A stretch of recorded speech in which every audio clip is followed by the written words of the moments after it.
Jackie Gleason was known for his larger-than-life personality and fierce loyalty to the people he worked with. But there was one woman he never welcomed back, a woman who helped define the early days of the Honeymooners before suddenly disappearing. Gleason not only replaced her, but ensured their paths never crossed again. For decades, fans wondered what had really happened. Now, after years of questions and half-truths, the full story is finally emerging, and it is nothing like people expected. Before Audrey Meadows became the face most associated with Alice Creighton, there was another woman in the role, and she was unforgettable. Perry Kelton was a seasoned comedic actress with decades of stage and film experience. Born in 1907, she was already a recognized performer by the time Jackie Gleason launched a cavalcade of stars, the variety show that would eventually give rise to the Honeymooners. Kelton had a sharp wit, rapid-fire delivery, and a biting sense of humor that perfectly complemented Gleason's bombastic style. As the original Alice, she was not merely a sidekick, but a full-fledged comedic partner. Their on-screen chemistry crackled with tension, sass, and timing that felt electric to the live studio audience. Viewers adored their dynamic while Ralph Creighton stormed around, shouting about sending Alice to the moon. Kelton's Alice snapped back with cutting comebacks and deadpan expressions that often stole the scene. What made Kelton's portrayal so distinct was how real she felt. She was not playing the doting housewife, but a woman who had seen it all and wasn't afraid to dish it back. Her comedic style, rooted in vaudeville, was fast, fearless, and slightly rough around the edges, giving the show a raw honesty. Gleason, protective of his creative vision, had a strong hand in casting decisions, and Kelton's role reflected his appreciation for her talent, edge, and stage presence. But just as the Honeymooners was hitting its stride, Kelton vanished from the show. There was no farewell episode, no public announcement. She was simply gone, and her name was barely mentioned again. Fans were puzzled. She had been an original part of Gleason's ensemble, helped shape the tone of the show, and was performing brilliantly. Whatever happened behind the scenes prompted a clean break that would become one of early television's most quietly controversial casting shakeups. The official story cited health reasons, but nearly no one believed it. Kelton had shown no signs of illness and had performed at full strength just weeks prior. Behind the scenes, the reality was far more complex. Her name had quietly appeared on a list circulating in the early 1950s during America's anti-communist paranoia. Her husband, Ralph Bell, had been questioned for alleged leftist affiliations. And in the television world, guilt by association could be career-ending. Networks and advertisers, terrified of controversy, avoided any hint of political entanglement. Though Kelton faced no formal charges or public accusations, the whispers alone were enough to jeopardize her career. A decision was made to remove her quietly. Kelton was let go, and a new actress stepped into the role. There was no public fight, no protest in paper. It was a clean break. Even as the Red Scare lost momentum and many blacklisted performers returned to television and film, Perry Kelton was never invited back to the Honeymooners. Not even when the show became a national phenomenon, or when the controversy had long faded. Gleason moved forward without her and never looked back. Jackie Gleason was more than the star of the Honeymooners. He was the driving force behind it. From casting to scripts to set design, he influenced nearly every aspect of production. Kelton's removal from the role of Alice Crampton likely happened with his awareness, if not his full endorsement. Yet it remains striking that someone he valued for loyalty and creative partnership would be dismissed, especially someone who had helped shape the original chemistry that made the show unforgettable. Some industry insiders believe the answer was brutally simple: self-preservation. Television was entering its golden age, and Gleason's show was poised to break out. The last thing he needed was a cloud of controversy hanging over his rising empire. Even a hint of association with someone under suspicion during the Red Scare could have caused trouble, not just for the show, but for his entire career. At that time, sponsors held enormous influence, and one nervous advertiser could pull millions of dollars over a single headline. In that environment, staying one step ahead of public perception often meant making hard, even cold, decisions. Gleason had built his persona around boldness, brashness, and being larger than life. Professionally, he was also a strategist. He knew what resonated with audiences and understood how easily a show could collapse under the weight of bad publicity. Some reports suggest that Kelton's departure wasn't even debated extensively behind the scenes. The decision was made, and the show went on. Gleason and the network found a replacement they believed would protect the show from controversy, while reshaping the Honeymooners into the version millions would come to recognize. For those who had watched since the Cavalcade of Stars days, the change felt abrupt. The woman who had helped build the foundation of the show was suddenly erased from its legacy. Gleason, known for bringing back familiar faces throughout his career, never reconnected with Perry Kelton professionally. Whether it was a business decision, pressure from higher-ups, or something more personal. The door had been closed, and it stayed that way. When Kelton left, producers were careful about who would follow. Alice Cramden was not just any supporting character. She was the heart of the show's dynamic. Enter Audrey Meadows.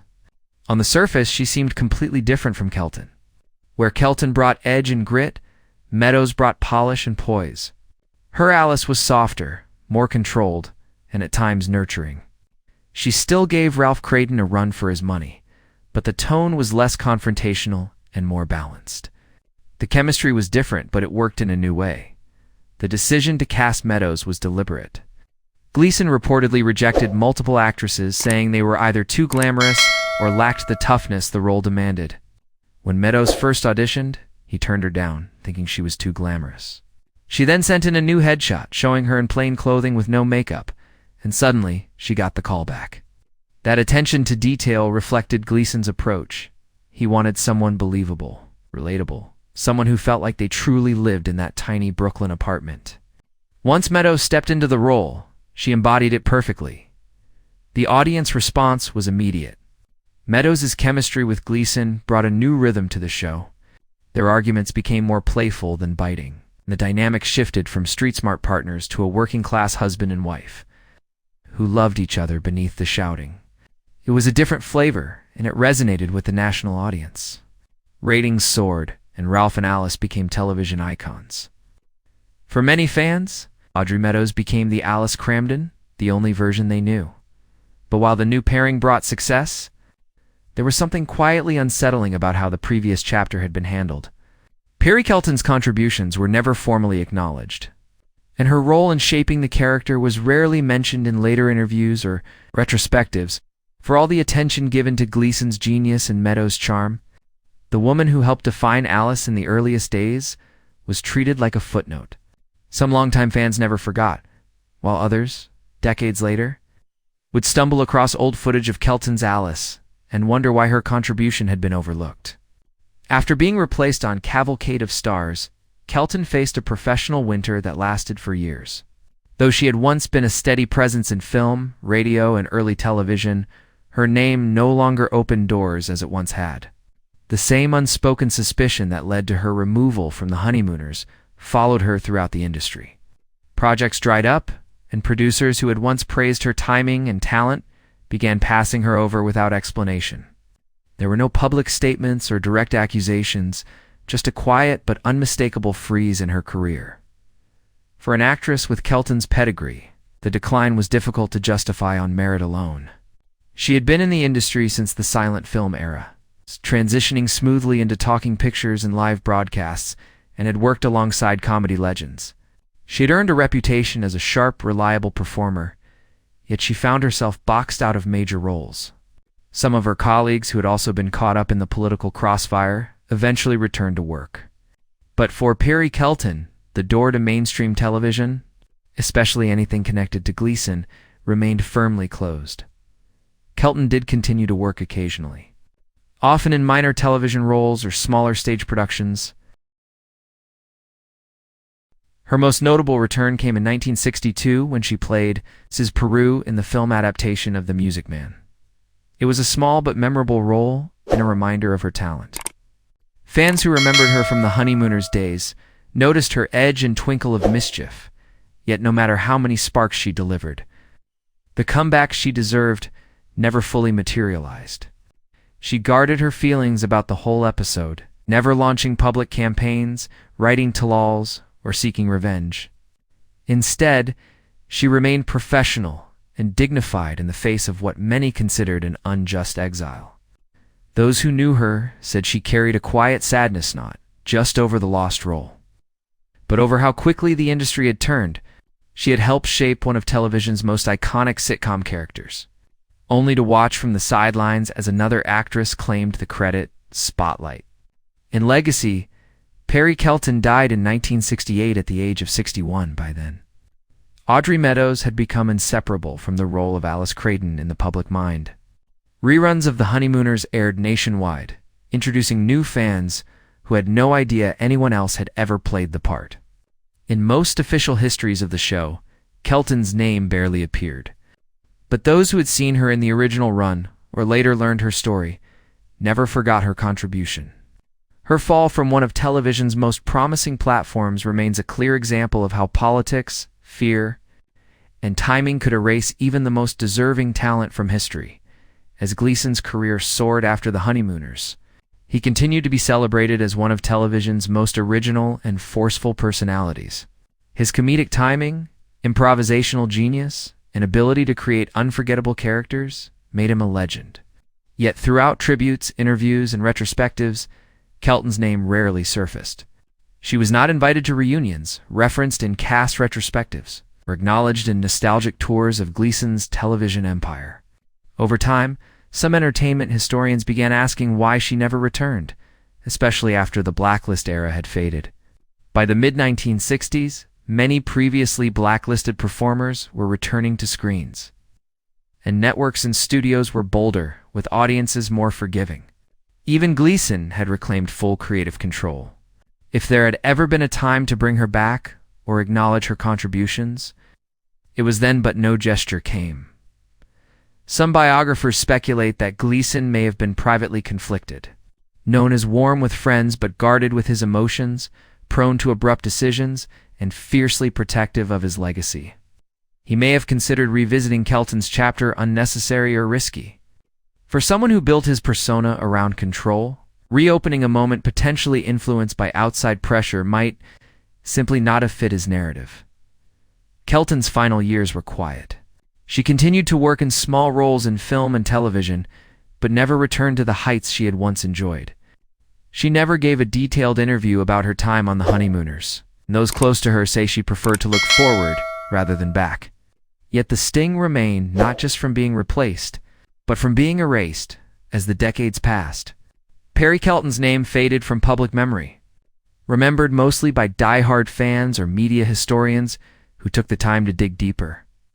By the time Jackie Gleason passed away in 1987, The Honeymooners had been immortalized in reruns, box sets, and television specials. Audrey Meadows was consistently praised as the definitive Alice, and the original black and white episodes were studied as comedic masterpieces. Yet Kelton's role, her contribution to that foundation, remained an unspoken chapter. No formal recognition was made, and no retrospective honored her impact. It wasn't until digital archives and fan communities began resurfacing old broadcasts that her performance as the original Alice began to receive the appreciation it deserved. In the end, her legacy was not lost, just buried for a time. For those who finally learned her story, it added a bittersweet note to one of television's most iconic shows. The woman who helped bring Alice Cramden to life had not disappeared. She had simply been pushed aside during one of the darkest and most fearful periods in Hollywood history. The story of Perry Kelton and Jackie Gleason is not just about a casting change on an old television show. It is about how fear shaped an entire generation of performers. How quickly reputations could be destroyed, how quietly careers could be altered, and how concentrated power could change someone's life with a single decision. Kelton was a trailblazer. She helped define the rhythm and attitude of one of television's most iconic characters, only to be removed just as the show was taking off. Her name may not be widely known today, but her impact remains etched into the DNA of early American television. Jackie Gleason went on to become a household name, a television titan whose work remains influential. But the decision to cut ties with Kelton, whether made by him The network, or a combination of pressures, left a lasting mark. Not just on her career, but on the integrity of the Honeymooners' history. For decades, fans assumed the switch in actresses was purely creative or personal, unaware of the larger forces at play. Now that the truth is known, the early chapters of the show take on a more complicated, more human dimension. This story still matters. It's not just about television nostalgia or filling in a forgotten footnote. It's about honoring the people who helped build something great, even if their names were left off the marquee. Behind every show, every performance, every household name, there are stories of struggle, sacrifice, and sometimes injustice. Perry Kelton did not vanish because she failed. She vanished because the times changed and fear won. Yet history has a way of circling back. Decades later, audiences are beginning to recognize her contribution, her sharp delivery, her perfect timing, and her ability to match Gleason's fire with fire. It was all there from the very beginning, and thanks to those who never stopped asking what really happened. That early chapter is finally being reopened, not with anger or bitterness, but with clarity, truth, and the respect she earned but never received.